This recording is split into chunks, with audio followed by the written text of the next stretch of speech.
Medieval history का एक topic जो कि है मुस्लिम आक्रमण।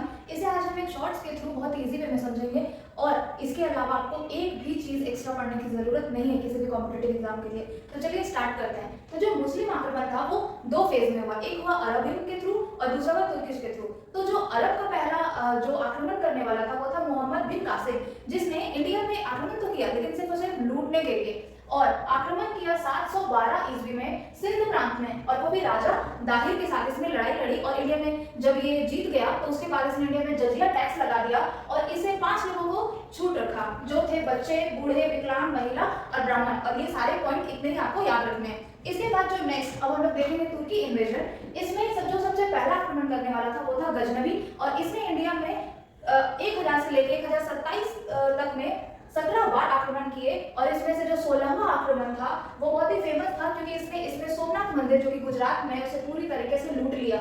और इसके बाद इसके साथ जो इतिहासकार आए थे वो थे उद्बी, फिरदौसी, फारूकी और अल बिरूनी। ये चारों नाम बहुत ही इंपॉर्टेंट है जो कि एग्जाम में पूछता है कि ये किसके साथ आए थे, तो गजनवी के साथ।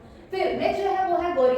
गौरी भी इंडिया में रहने के पर्पस से नहीं आया था, सिर्फ लूटने के लिए आया था। और इसके थ्रू इसने तराइन का फर्स्ट बैटल जो कि 1191 में लड़ा गया था पृथ्वीराज चौहान के साथ, इसमें ये बुरी तरीके से हार गया। लेकिन इसने हार नहीं मानी और अगले ही साल दोबारा 1192 में फिर से लड़ाई लड़ी पृथ्वीराज चौहान के साथ, और इस बार पृथ्वीराज चौहान हार गया और इंडिया में गौरी जीतकर यहाँ से एक दोबारा फिर से लड़ाई लड़ी जो कि थी जयचंद के साथ, चंदवार का युद्ध 1194 में। इसके साथ जो गुलाम आए थे वो थे ऐबक, यालदोज और कुबाजा, जिसमें से जो ऐबक है इसके थ्रू ही इंडिया में जो पूरा सल्तनत पीरियड का जो कहानी है वो स्टार्ट हो जाती है, जिसके बारे में हम नेक्स्ट वीडियो में डिस्कस करेंगे।